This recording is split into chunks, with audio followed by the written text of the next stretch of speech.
गासिखौबो बरायबाय बे समाव आं दङ चिरां जिल्लानि नैबे 2 नं फाख्रिगुरि गामियावहाय बावैसो फोसावजानाय एपिएससि आनजादनि रिजाल्टआव नोंथांमोना नुनो मोनखाबाय माखासे खौरां बिजोंनि गेजेरजों बर'निफ्रायबो माखासे बिजाथिफोरा जाफुंसारनायखौ दा बेनिनो नैबे चिरां जिल्लानि 2 नं फाख्रिगुरि गामियाव आं दिनै दंफैयो टमटम ब्रह्म बिथांनि गामियावहाय बिथाङा फैगासिनो दङ गामियाव दा बेखौ बरायनो थाखाय गामिनि मानसिफोरा थियारि जानानै थानायखौ नोंथांमोना नैबे नुनो मोनदों आं केमेरा पार्सनखौ दिन्थिनो थाखाय खावलायदों दा नैबे बायदियै गामिनि सुबुंफोरा टमटम ब्रह्म बिथांखौ बरायनो थाखाय थियारि जानानै दङ दान्दिसे उनाव बिथाङा नैबे गावनि आंगो गामियाव सफैगोन 2 नं फाख्रिगुरि गामियाव टमटम ब्रह्मआ सफैबाय बे समाव आं मिथिनानै लागोन दिनै नोंथाङा बे आसामनि देरसिन आनजाद एपिएससि आव माने उथ्रिसार जानो हाबाय बे नोंथांनि मोन्दांथिया मा बुंगोन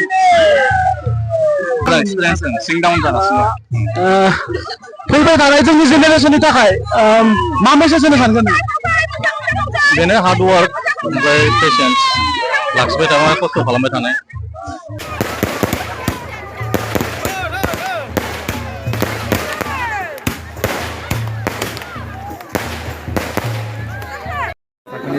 थाखोनि आनजादखौ होनानै माबायदि गोब्राब नाजानायनि गेजेरजों फिथाइखौ मोननो हादों बहुद मोजां मोनदों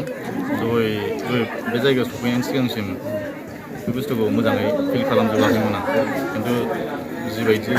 बयबो रायजो राजाफ्रा जेरोखोमै बयबो बोजबनानै लादों मोजां मोनदों नोंथांखौ दि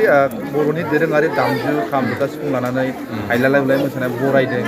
नोंथाङा बेफोरबायदि सिगाङाव सानदोंमोन नामा बेबायदिसिम माबा सानाखैमोन आं माने आं जा सार्भिसखौ लुबैदोंमोन बे सार्भिसाव जों सहैयाखै बाट स्टिल जा रोखोमै एक्सेप्ट खालामदों बेनि थाखाय माने गोसोनिफ्राय गोजोननाय मोनदों नोंथाङा बेसेबां रेंकआव उथ्रिसारनो हादों रेंकआ आंना 354 प्रिपारेसन मोजां मोनदों प्रिपारेसन नाजानायफ्रा माबायदि जादों नाजानायफ्रा आं अलरेडि मोनसे गभर्नमेन्ट सार्भिसाव दंखायोमोन ओमफ्राय बेनि गेजेरजों आं प्रिपेयार खालामगासिनो दङ नोंथाङाबो जों मिथिदों दि गभर्नमेन्ट जब मावखायो साख्रि मावखायो नाथाय गभर्नमेन्ट जब मावसेयावनो नोंथाङा बेबायदि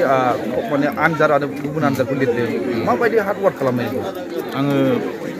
मेन बुस्थुआ माने टाइम मेनेजमेन्ट खालामनायाव फकास खालामदों आं ओमफ्राय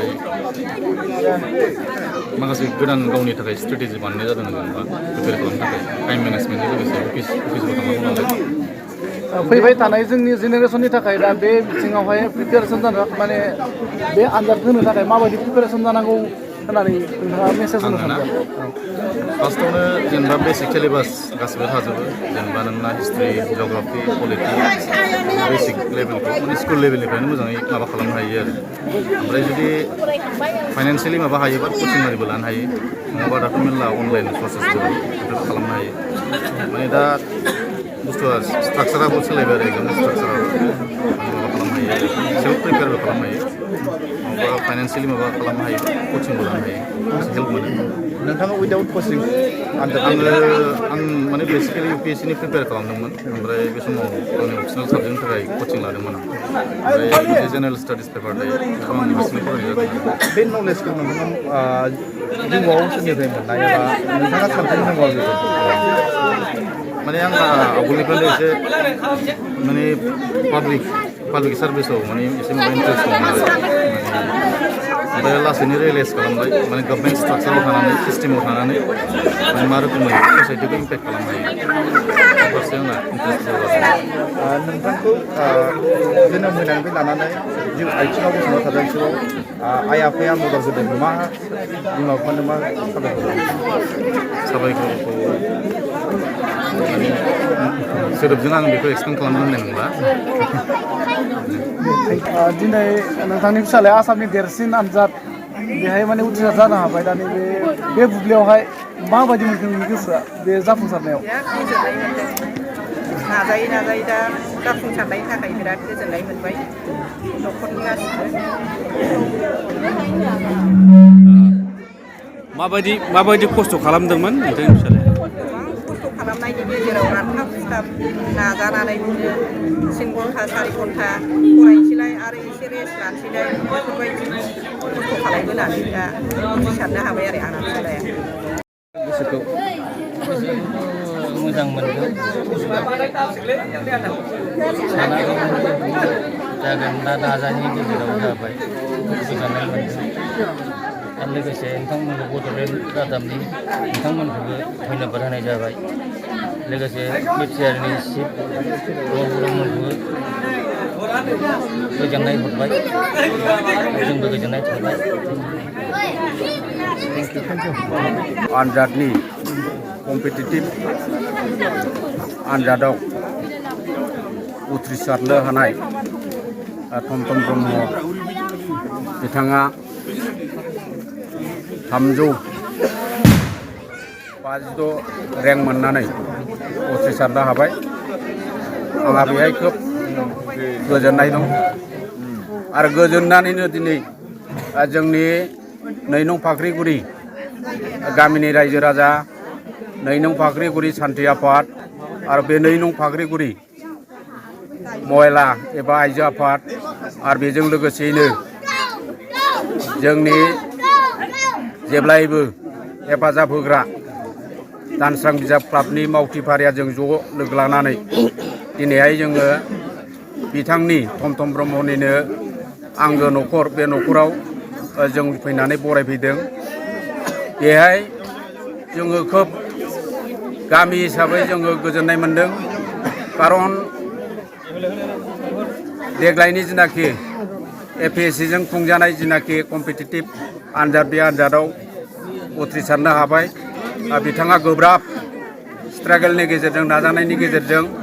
बिथाङा दिनैहाय खैदां खैफोद न'खरनि जिनाखि आंखाल